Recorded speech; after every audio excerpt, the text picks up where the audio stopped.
Buenos días a todos. En primer lugar, presentarme. Soy Iria Pérez Golpe, abogada e integrante del Departamento de Documentación del Grupo Iberley College. Y en segundo lugar, agradeceros a todos los que os habéis interesado en participar en este webinar relativo a la ejecución de las penas privativas de libertad.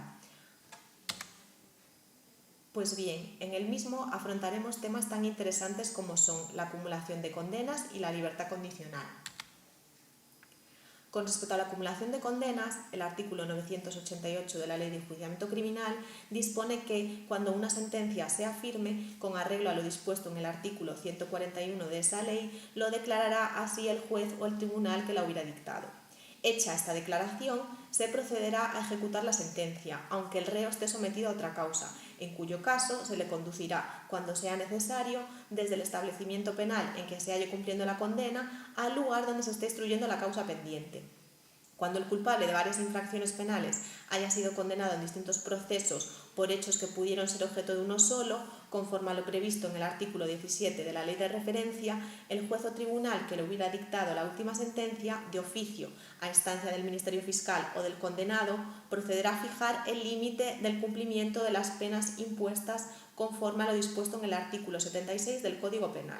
Para ello, el letrado de la Administración de Justicia reclamará la hoja histórico-penal del Registro Central de Penados y Rebeldes, testimonio de las sentencias condenatorias y previo dictamen del Ministerio Fiscal, cuando no sea el solicitante, el juez o tribunal dictará auto en el que se relacionarán todas las penas impuestas al reo, determinando el máximo de cumplimiento de las mismas.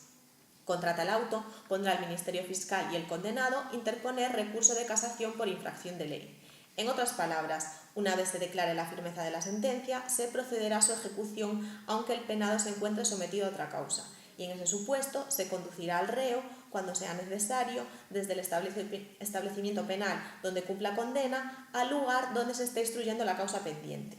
Así, según la sentencia del Tribunal Supremo número 426/2016 de 29 de mayo, el párrafo tercero del antedicho artículo, al fijar las reglas para la refundición de condena, parte de la hipótesis de que los delitos conexos hayan sido enjuiciados con independencia, y este hecho sea advertido cuando las sentencias dictadas sean ya firmes. En definitiva, las reglas de conexión procesal están al servicio de un enjuiciamiento más ágil y conveniente, orientado a evitar que hechos de similar naturaleza puedan tener como desenlace pronunciamientos contradictorios, pero la inobservancia de esas reglas tiene como regla general un alcance relativo, si se pretende enlazar su vigencia con dictados de relieve constitucional.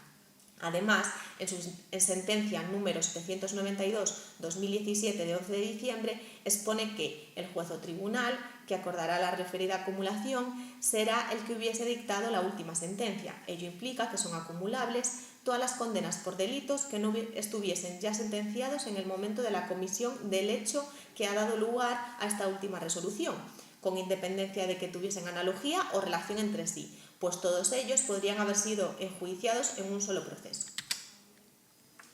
¿Cuándo se entenderá que una sentencia es firme? De acuerdo con lo dispuesto en el artículo 141 de la Ley de Enjuiciamiento Criminal, las sentencias son firmes cuando no quepa contra ellas recurso alguno, ordinario ni extraordinario, salvo los de revisión y rehabilitación. ¿Y qué dispone el artículo 17 de la Ley de Enjuiciamiento Criminal? Según el apartado primero del artículo 17 del texto legal de referencia, cada delito dará lugar a la formación de una única causa. Sin embargo, los delitos conexos se investigarán y enjuiciarán en la misma causa, cuando la investigación y la prueba en conjunto de los hechos resulten convenientes para el esclarecimiento de los mismos y la determinación de las responsabilidades procedentes, excepto cuando suponga excesiva complejidad o dilación para el proceso. A efectos de atribución de jurisdicción y de la distribución de la competencia, se estimarán delitos conexos los cometidos por dos o más personas reunidas, los cometidos por dos o más personas en distintos lugares o tiempos si hubiera precedido concierto para ello, los cometidos como medio para perpetrar otros o facilitar su ejecución, los cometidos para procurar la impunidad de otros delitos, los delitos de favorecimiento real y personal, y el blanqueo de capitales respecto al delito antecedente, y los cometidos por diversas personas cuando se ocasionen lesiones o daños recíprocos. Ahora bien, Podrán ser enjuiciados en la misma causa a instancia del Ministerio Fiscal si la investigación y la prueba en conjunto de los hechos resultan convenientes para su esclarecimiento y para la determinación de las responsabilidades procedentes, excepto cuando suponga excesiva complejidad o dilación para el proceso los delitos que no sean conexos pero que hayan sido cometidos por la misma persona y tengan analogía o relación entre sí, cuando sean de la competencia del mismo órgano judicial. En este sentido, la conexidad, tal y como dispone la sentencia de nuestro más alto tribunal, número 265-2018 de 31 de mayo, es una herramienta procesal que puede definirse como el vínculo que presentan dos o más delitos que determina que en virtud de las circunstancias subjetivas u objetivas previstas por la ley pueden ser juzgados en la misma causa, siempre que resulte conveniente por razones materiales y procesales. Ahora bien, ¿cuál será el límite máximo de cumplimiento efectivo de condena del culpable? Sin perjuicio de lo dispuesto en el artículo 75 del Código Penal, el máximo de cumplimiento efectivo de la condena del culpable no podrá exceder del triple del tiempo por el que se le imponga la más grave de las penas en que haya incurrido, declarando extinguidas las que procedan desde que las ya impuestas cubran dicho máximo, que no podrá exceder de 20 años. Si bien, de forma excepcional, este límite máximo será de 25 años cuando el sujeto haya sido condenado por dos o más delitos y alguno de ellos esté castigado por la ley con pena de prisión de hasta 20 años, de 30 años cuando el sujeto haya sido condenado por dos o más delitos y alguno de ellos esté castigado por la ley con pena de prisión superior a 20 años, 40 años cuando el sujeto haya sido condenado por dos o más delitos y al menos dos de ellos estén castigados por la ley con pena de prisión superior a 20 años y cuando el sujeto haya sido condenado por dos o más delitos referentes a organizaciones y grupos terroristas y delitos de terrorismo de la sección segunda del capítulo séptimo del título 22 del libro segundo del Código Penal y alguno de ellos esté castigado por la ley con pena de prisión superior a 20 años. Si el sujeto ha sido condenado por dos o más delitos y al menos uno de ellos esté castigado por la ley con pena de prisión permanente revisable, se estará lo establecido en los artículos 92 y 78 bis del Código Penal. Por último, dicha limitación será aplicable aunque las penas se hayan impuesto en distintos procesos cuando lo hayan sido por hechos cometidos antes de la fecha en que fueron enjuiciados, los que, siendo objeto de acumulación, lo hubieran sido en primer lugar. A tenor de lo anterior, la doctrina de la Sala de lo Penal del Tribunal Supremo ha adoptado un criterio favorable al reo en la interpretación del requisito de conexidad, que exigen los artículos 988 de la Ley de Enjuiciamiento Criminal y 76 del Código Penal, para la acumulación jurídica de penas, al estimar que, más que la analogía o relación entre sí, lo relevante es la conexidad temporal, es decir, que los hechos pudiesen haberse enjuiciado en un solo proceso, atendiendo al momento de su comisión, tal y como expresa su sentencia número 792-2017 de 11 de diciembre. En este sentido, como podéis ver en la diapositiva, existen diversos acuerdos del Pleno no jurisdiccional de la Sala Segunda del Tribunal Supremo. A título ilustrativo podemos destacar el de 20 de enero de 2015, el de 3 de febrero de 2016 y por último el de 27 de junio de 2018. Es sumamente ilustrativa la sentencia del Tribunal Europeo de Derechos Humanos dictada en el caso del Río Prada contra España. Para mayor comprensión de la misma y para poneros en antecedentes, es importante que brevemente expliquemos las circunstancias del caso. Pues bien, la Audiencia Nacional condena a la demandante a más de 3.000 años de prisión por la comisión de delitos cometidos entre 1982 y 1987, por la comisión de delitos como, entre otros, delitos de pertenencia a una organización terrorista, tenencia ilícita de armas, tenencia de explosivos, falsificación de documentos oficiales, falsificación de documento de identidad, delito de estragos, delitos por lesiones graves, delito de atentado, delito de asesinato o delito de terrorismo. Más tarde, la Audiencia Nacional entiende que es posible la acumulación de penas, en virtud del artículo 988 de la Ley de Enjuiciamiento Criminal, en relación al apartado segundo del artículo 70 del Código Penal de 1973, vigente en el momento de la comisión de los hechos, estableciendo una duración de 30 años de prisión como límite máximo. Así, la Audiencia Nacional establece como fecha de liquidación de condena el 27 de junio de 2017. Por el contrario, el Centro Penitenciario de Murcia, donde se encontraba cumpliendo condena la demandante, propone como fecha de puesta en libertad el 2 de julio de 2008, estimando los 3.282 días de remisiones de pena por el trabajo realizado por la misma en prisión desde 1987. Y literalmente dice: se desprende de los documentos sometidos al Tribunal Europeo de Derechos Humanos por el Gobierno que a la demandante se le había concedido redenciones de penas ordinarias y extraordinarias en virtud de las decisiones tomadas por los jueces de vigilancia penitenciaria, en primera instancia, y por las audiencias provinciales en apelación, en los años 1993, 1994, 97, 2002, 2003 y 2004, por trabajos de conservación en el centro penitenciario, en su celda y en los espacios comunes, así como por el hecho de cursar estudios universitarios. No obstante, la Audiencia Nacional rechazó la referida propuesta y solicitó a las autoridades penitenciarias fijar otra fecha de puesta en libertad en base a la referida jurisprudencia denominada Doctrina Parot,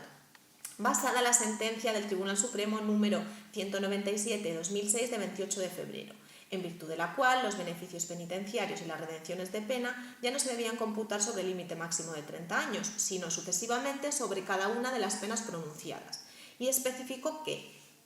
esta jurisprudencia no se aplicaba más que a las personas condenadas según el Código Penal de 1973 y a los justiciables según el apartado segundo del artículo 70 de este texto. Señalando que la demandante se encontraba en esta situación, decidió que su fecha de puesta en libertad debía ser modificada. Posteriormente, la demandante interpuso recurso de súplica alegando que la aplicación de la referida sentencia del Tribunal Supremo vulneraba el principio de no retroactividad de las normas penales que sean menos favorables al acusado, puesto que, en vez de computarse sobre la condena cuyo límite máximo de cumplimiento eran de 30 años, las redenciones de pena por trabajo en prisión lo serían a partir de entonces sobre cada una de las penas pronunciadas. Ahora bien, la Audiencia Nacional dictó auto basado en una nueva propuesta del centro penitenciario, fijando el 27 de junio de 2017 como fecha definitiva de puesta en libertad de la demandante. Luego, la demandante interpone recurso de súplica contra la anterior resolución, siendo este desestimado por la Audiencia Nacional, precisando que la cuestión que se planteaba no trataba del límite máximo de las penas de prisión, sino de las modalidades de cómputo de los beneficios penitenciarios de dichas penas, con el fin de determinar la fecha de puesta en libertad, y añade que los beneficios penitenciarios se debían desde entonces computar en relación con cada una de las penas tomadas individualmente. En fin, estimó que no se había infringido el principio de no retroactividad, ya que se había aplicado la ley penal que estaba en vigor en el momento de su aplicación. Asimismo, la demandante interpone recurso de amparo ante el Tribunal Constitucional, aduciendo la prohibición de discriminación, el principio de igualdad, el derecho a la libertad, el derecho a la tutela judicial efectiva y el principio de legalidad. Sin embargo, dicho tribunal declara la inadmisibilidad del recurso razonando la falta de trascendencia constitucional. Por último, en fecha de 3 de agosto de 2009, la condenada interpone demanda contra España ante el Tribunal Europeo de Derechos Humanos, basándose en el artículo 34 del Convenio para la Protección de los Derechos Humanos y de las Libertades Fundamentales. En particular, alegaba que su mantenimiento en prisión desde el 3 de julio de 2008 desconoce las exigencias de legalidad y de respeto al procedimiento establecido en el artículo 5 del antedicho convenio. Se quejaba además de la aplicación, a su parecer retroactiva, de un cambio de jurisprudencia del Tribunal Supremo producido después de su condena, lo que implicó una prolongación de casi 9 años de su pena de privación de libertad. Por consiguiente, el Tribunal Europeo de Derechos Humanos resuelve sobre el supuesto concreto la infracción del artículo 7 del Convenio para la Protección de los Derechos Humanos y de las Libertades Fundamentales, la infracción del apartado primero del artículo 5 del mismo convenio y, en consecuencia, que desde el 3 de julio de 2008 la privación de libertad de la demandante no ha sido legal. Por otra parte, ¿cuáles son las penas privativas de libertad? Con arreglo al artículo 35 del Código Penal, son penas privativas de libertad la prisión permanente revisable, la localización permanente y la responsabilidad personal subsidiaria por impago de multa. Si bien, con respecto a la prisión permanente revisable, nuestro más alto tribunal declara en su sentencia número 791-2016 de 20 de octubre que no hay que olvidar que la Ley Orgánica 1-2015 de 30 de marzo reintroduce en nuestro ordenamiento, bajo la denominación de prisión permanente revisable, una pena de prisión de duración indeterminada o perpetua, ya que puede prolongarse hasta el fallecimiento del penado y que con carácter general exige un mínimo de 25 años para acceder a la primera revisión y en los supuestos más graves de 35 años. Según el apartado segundo del artículo 25 de nuestra Carta Magna, las penas privativas de libertad y las medidas de seguridad están orientadas hacia la reeducación y reinserción social y no podrán consistir en trabajos forzados. El condenado a pena de prisión, que estuviere cumpliendo la misma, gozará de los derechos fundamentales reflejados en el capítulo de referencia, a excepción de los que se vean expresamente limitados por el contenido del fallo condenatorio, el sentido de la pena y la ley penitenciaria.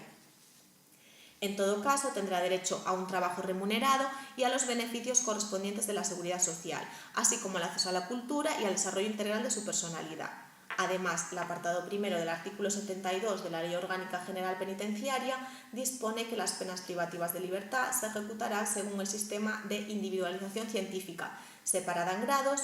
el último de los cuales será el de la libertad condicional, conforme determina el Código Penal. Ahora bien, los requisitos establecidos en el apartado primero del artículo 90 del Código Penal son que el penado se encuentre clasificado en tercer grado, haya extinguido las 3/4 partes de la pena impuesta y haya observado buena conducta. Para resolver sobre la suspensión de la ejecución del resto de la pena y concesión de la libertad condicional, el juez de vigilancia penitenciaria valorará la personalidad del penado, sus antecedentes, las circunstancias del delito cometido, la relevancia de los bienes jurídicos que podrían verse afectados por una reiteración en el delito, su conducta durante el cumplimiento de la pena, sus circunstancias familiares y sociales y los efectos que quepa esperar de la propia suspensión de la ejecución y del cumplimiento de las medidas que fueran impuestas. No se concederá la suspensión si el penado no hubiese satisfecho la responsabilidad civil derivada del delito, en los supuestos y conforme a los criterios establecidos por los apartados 5 y 6 del artículo 72 de la Ley Orgánica General Penitenciaria. También el apartado octavo del artículo 90 del Código Penal dispone que en el supuesto de personas condenadas por delitos cometidos en el seno de organizaciones criminales o por alguno de los delitos regulados en el capítulo 7 del título 22 del libro 2 del Código Penal, de modo que la suspensión de la ejecución del resto de la pena impuesta y concesión de la libertad condicional requiere que el penado muestre signos inequívocos de haber abandonado los fines y los medios de la actividad terrorista y que haya colaborado activamente con las autoridades, bien para impedir la producción de otros delitos por parte de la organización o grupo terrorista, bien para atenuar los efectos de su delito,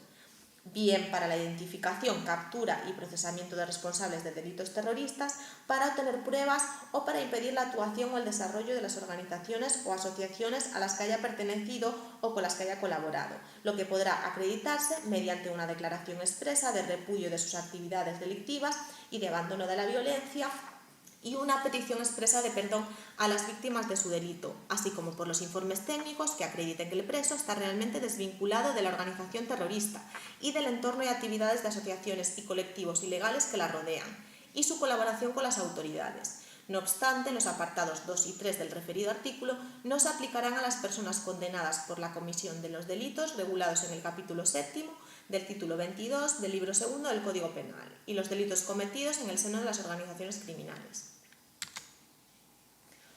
Por consiguiente, ¿qué circunstancias estimará el juez de vigilancia penitenciaria para acordar la suspensión de la ejecución de la pena y conceder la libertad condicional? El juez de vigilancia penitenciaria, para resolver sobre la suspensión de la ejecución del resto de la pena y concesión de la libertad condicional, valorará las circunstancias indicadas en la diapositiva. Estas son la personalidad del penado, los antecedentes del condenado, las circunstancias del delito cometido, la relevancia de los bienes jurídicos que podrían verse afectados por una reiteración en el delito, la conducta del penado durante el cumplimiento de la pena, las circunstancias familiares y sociales del condenado y los efectos que quepa esperar de la propia suspensión de la ejecución y del cumplimiento de las medidas impuestas. Asimismo, el juez de vigilancia penitenciaria podrá acordar la suspensión de la ejecución de la pena que reste por cumplir y conceder la libertad condicional a los condenados que reúnan requisitos como la extinción de las 2/3 partes de su condena, el desarrollo de actividades laborales, culturales u ocupacionales, de forma continuada o con un aprovechamiento del que se haya derivado una modificación relevante y favorable de sus circunstancias personales relacionada con su actividad delictiva previa, durante el cumplimiento de la condena y la acreditación del cumplimiento de circunstancias como que el condenado se encuentre clasificado en tercer grado y, por último, que el penado haya observado una buena conducta.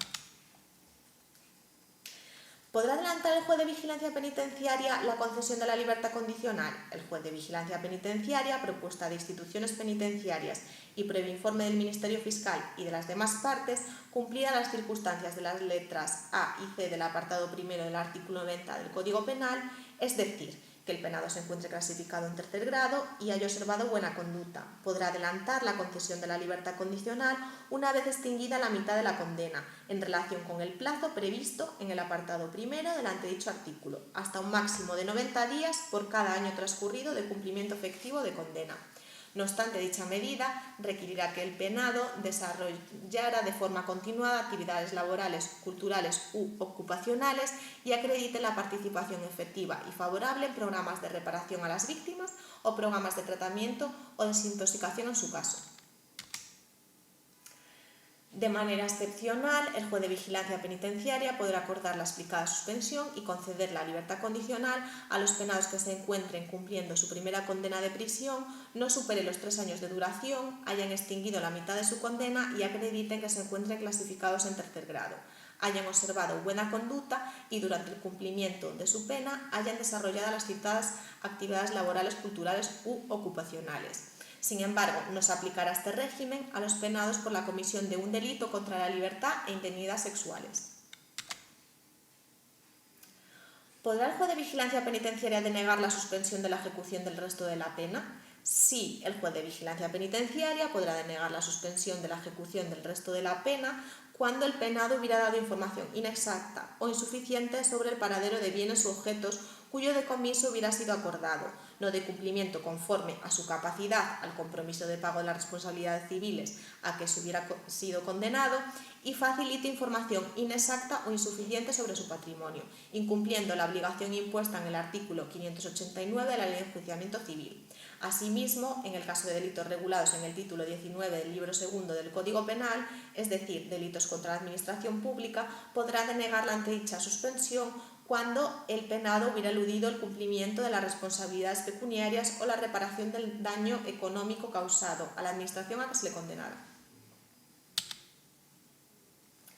¿Podrá el juez de vigilancia penitenciaria modificar la decisión anteriormente adoptada? Sí, teniendo en cuenta la posible modificación de las circunstancias valoradas. El juez de vigilancia penitenciaria podrá modificar la decisión adoptada con anterioridad de acuerdo con el artículo 83 del Código Penal y acordar la imposición de nuevas prohibiciones, deberes o prestaciones y la modificación de las que ya hubieran sido acordadas o el alzamiento de las mismas. ¿Cuál será el plazo de suspensión de la ejecución de la pena restante? El plazo de suspensión de la ejecución del resto de la pena será de 2 a 5 años. En todo caso, el plazo de suspensión de la ejecución y de libertad condicional no podrá ser inferior a la duración de la parte de pena pendiente de cumplimiento, que se computará desde la fecha de puesta en libertad del penado. Ahora bien, la revocación de la suspensión de la ejecución del resto de la pena y la libertad condicional viene regulada en el párrafo tercero del apartado quinto del artículo 90 del Código Penal, de manera que el juez de vigilancia penitenciaria revocará la suspensión de la ejecución del resto de la pena y la libertad condicional concedida cuando se ponga de manifiesto un cambio de las circunstancias que hubiera dado lugar a la suspensión que no permita mantener ya el pronóstico de falta de peligrosidad en que se fundaba la decisión adoptada. Además, la revocación de la suspensión de la ejecución del resto de la pena en libertad condicional dará lugar a la ejecución de la parte de la pena pendiente de cumplimiento. El tiempo transcurrido en libertad condicional no será computado como tiempo de cumplimiento de la condena. Sin embargo, no podemos afrontar la explicación de la revocación sin hacer referencia al problema de la retroactividad del régimen de la libertad condicional establecido en la Ley Orgánica 1/2015 de 30 de marzo. Y en este sentido podemos destacar la sentencia del Tribunal Supremo número 380/2021 del 5 de mayo. ¿Cómo resolverá el juez de vigilancia penitenciaria sobre la suspensión de la ejecución del resto de la pena y concesión de la libertad condicional? Según el apartado séptimo del artículo 90 del Código Penal, el juez de vigilancia penitenciaria resolverá de oficio sobre dichos extremos, a petición del penado, y en el supuesto de que dicha petición no fuera estimada, el juez o tribunal podrá fijar un plazo de 6 meses, que motivadamente podrá ser prolongado a 1 año hasta que la pretensión pueda ser nuevamente planteada. En suma, podrán obtener la suspensión de la ejecución del resto de la pena y la concesión de la libertad condicional los penados en los que concurran las circunstancias que siguen. Para el caso de la libertad condicional de septuagenarios y enfermos muy graves con padecimientos incurables, haber cumplido la edad de 70 años o la cumplan durante la extinción de la condena. Reunir los requisitos exigidos en el artículo 90 del Código Penal, estos son que se encuentre clasificado en tercer grado, haya observado buena conducta durante el cumplimiento de su pena, hayan desarrollado actividades laborales, culturales u ocupacionales, bien de forma continuada, bien con un aprovechamiento del que se haya derivado una modificación relevante y favorable de aquellas de sus circunstancias personales relacionadas con su actividad delictiva previa, se encuentren cumpliendo su primera condena de prisión y que ésta no supere los 3 años de duración y acredite el cumplimiento de los antedichos artículos. Igual criterio se aplicará cuando se trate de enfermos muy graves con padecimientos incurables y así quede demostrado tras la práctica de los informes médicos que según el juez de vigilancia penitenciaria se consideren necesarios. No obstante, para el supuesto de libertad condicional para los internos en peligro de muerte, el juez o tribunal podrá acordar la suspensión de la ejecución del resto de la pena y conceder la libertad condicional sin más, trámite que requerirá al centro penitenciario el informe de pronóstico final al objeto de poder hacer la valoración a la que nos referimos con anterioridad. Si el peligro para la vida del interno a causa de su enfermedad o de su avanzada edad fuera patente, por acreditarse a través del dictamen del médico forense y de los servicios médicos del establecimiento penitenciario, sin necesidad de acreditación del cumplimiento de ningún otro requisito y valorada la falta de peligrosidad relevante del penado. El caso de la pena de prisión permanente revisable viene regulado en el artículo 92 del Código Penal. En resumen, lo que viene a decir es que para que pueda acordarse por parte del tribunal la suspensión de la ejecución de la pena de prisión permanente revisable, el penado deberá haber cumplido 25 años de su condena, sin perjuicio de lo establecido en el artículo 78 bis del Código Penal. Se encuentra clasificado en tercer grado y el tribunal pueda fundar, previa valoración de los informes de evolución remitidos por el centro penitenciario y por aquellos especialistas que el propio tribunal determine, la existencia de un pronóstico favorable de reinserción social, considerando la personalidad del penado, los antecedentes del condenado, las circunstancias del delito cometido, la relevancia de los bienes jurídicos que podrían verse afectados por una reiteración en el delito, la conducta durante el cumplimiento de la pena, las circunstancias familiares y sociales y los efectos que quepa esperar de la propia suspensión de la ejecución y del cumplimiento de las medidas que fueran impuestas. En los casos de condenas por varios delitos, ¿cómo se analizarán los requisitos de la letra C del apartado primero del artículo 92 del Código Penal? Cuando el penado lo hubiera sido por varios delitos, el examen de los referidos requisitos se realizará valorando en su conjunto todos los delitos cometidos. ¿Quién decidirá sobre la suspensión de la pena de prisión permanente revisable y cómo? El tribunal resolverá sobre dicha cuestión tras un procedimiento oral contradictorio en el que intervendrán el Ministerio Fiscal y el penado asistido por su letrado. Para concluir, la duración de la suspensión de la ejecución se regula en el apartado tercero del artículo 92 del Código Penal. Con lo anterior, hemos finalizado el presente webinar sobre ejecución de las penas privativas de libertad. Espero que haya sido de interés. Muchas gracias a todos por vuestra atención.